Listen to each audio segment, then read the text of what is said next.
Donc maintenant, si on s'arrête à la fonction valeur absolue et sa définition, on remarque que la valeur absolue de x va être égale à x, seulement x, si la valeur de x est positive. La valeur absolue de x sera égale à moins x si x est plus petit que 0. Par exemple, si je vous demande la valeur absolue de 6, on sait tous que la valeur absolue de 6 va donner 6 parce que la réponse d'une valeur absolue est toujours positive. Mais si je vous demandais la valeur absolue de moins 6, on sait que la réponse est 6. Mais pour obtenir le 6, il va falloir que je place un négatif devant le moins 6 que j'ai à l'intérieur pour que ça devienne un plus 6. Donc avec ce principe-là, on peut maintenant essayer de prendre des expressions de valeur absolue et les séparer en deux parties, sa partie positive et sa partie négative. Donc ici, on nous dit x moins 3. Quand est-ce que x moins 3 est égal à 0? C'est lorsque le x est égal à 3. Si la x est égal à 3, on va obtenir la valeur absolue de 0. Si je prends des valeurs qui sont plus grandes que plus 3, comme par exemple, si je remplace x par 4, par 5, par 6 et par 7 et ainsi de suite, on remarque que la valeur à l'intérieur est toujours positive. Et quand on prend des valeurs qui sont plus petites que 3, comme par exemple 2, 1, 0, moins 1, moins 2, et qu'on les remplace ici, ça me donne toujours une valeur négative à l'intérieur de la valeur absolue. Donc à ce moment-là, on peut écrire que la valeur absolue de x moins 3 sera égale à x moins 3 seulement si le x est plus grand ou égal à 3. Parce que si le x est plus grand ou égal à 3, ça va me donner quelque chose de positif ici. Donc, ma réponse va être exactement qu'est-ce que j'ai à l'intérieur. Mais, si le x est plus petit que 3, ça veut dire que l'intérieur va être négatif, donc il va falloir que je passe un négatif devant pour m'assurer d'obtenir une valeur finale qui est positive. Ensuite, on peut tout simplement simplifier cette écriture-là. X moins 3 si x est plus grand ou égal à 3, ou moins x plus 3 si le x est plus petit que 3. On fait la même chose ici. On se pose la question, quand est-ce que la valeur absolue de 1 moins 2x va être égale à 0? Donc, lorsque le x est égal à 1 demi, on sait que ça va me donner une valeur absolue de 0. Si on prend des valeurs qui sont plus grandes que 1 demi, comme par exemple 1, 2, 3, 4, 5, 6, et on remplace ici, ça va nous donner une quantité qui est négative. Si on prend des valeurs qui sont plus petites que 1 demi, comme par exemple 0, moins 1, moins 2, moins 3, moins 4 et ainsi de suite, et qu'on remplace ici, on va remarquer que l'intérieur devient positif.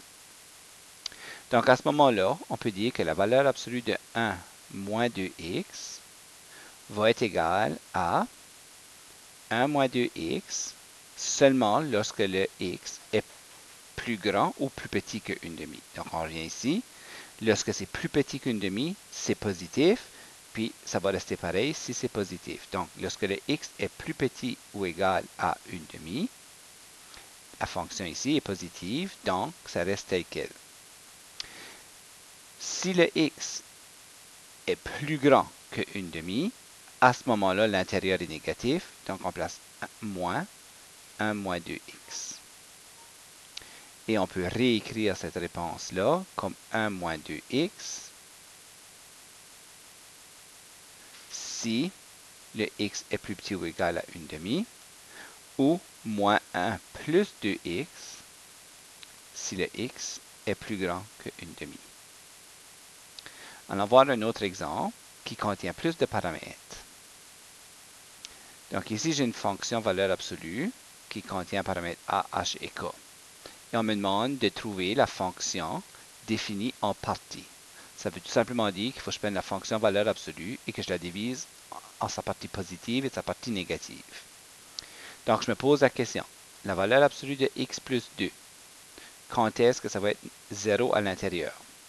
Si le x est égal à moins 2, puis je le remplace ici, je vais obtenir la valeur absolue de 0. Si je prends des valeurs qui sont plus grandes que moins 2, c'est-à-dire moins 1, 0, 1, 2, 3, que je les remplace ici, ça va me donner quelque chose qui est positif. Si je prends des valeurs qui sont plus petites que moins 2, comme par exemple moins 3, moins 4, moins 5, moins 6, et que je les remplace ici, ça va me donner quelque chose qui est négatif. Donc à ce moment-là, on peut dire que moins 2 fois la valeur absolue de x plus 2 moins 3 sera égal à moins 2 fois x plus 2 moins 3 lorsque c'est positif. Donc lorsque le x est plus grand que moins 2. Et ça sera égal à moins 2 fois le moins x plus 2 avec le moins 3 si le x est plus petit que moins 2. Parce que lorsque les valeurs de x sont plus petites que moins 2, j'ai une valeur négative à l'intérieur ici. Pour m'assurer qu'elle est positive, il va falloir que je place un négatif devant. Et ensuite de ça, on a tout simplement à développer le travail. Donc, on va obtenir moins 2x moins 4 avec un moins 3. Puis là, on va obtenir moins 2 fois le moins x moins 2 avec un moins 3. Donc, la première condition, c'est lorsque le x est plus grand ou égal à moins 2. Et on a la deuxième condition lorsque le x est plus petit que moins 2.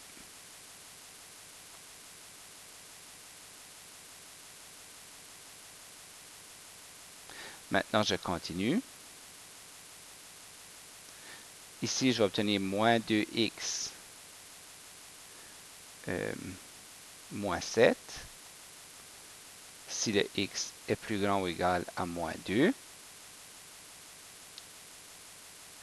Et ensuite, je vais obtenir 2x plus 4 moins 3 si le x est plus petit que moins 2. Et finalement, on obtient moins 2x moins 7 si x est plus grand ou égal à moins 2, ou 2x plus 1 si x est plus petit que moins 2. Graphiquement, qu'est-ce qui se passe? Si on va juste voir vite le graphique. Donc ici, c'est une droite avec une autre droite. L'ordonnale d'origine est moins 7 avec une pente de moins 2, donc il me donne cette droite-là. L'autre, j'ai un ordonnale d'origine de plus 1 avec une pente de plus 2, donc ça me donnait quelque chose comme ça. Qu'est-ce qu'on remarque? C'est qu'à partir de moins 2, ok, ici ça serait moins 2, j'ai la partie positive et la partie négative. Donc, si x est plus grand que moins 2, donc plus grand que moins 2, j'ai la partie positive de mon graphique. Et lorsque le x est plus petit que moins 2, j'ai la partie négative de mon graphique. Donc, à ce moment-là, on peut dire qu'on avait besoin de cette partie ici.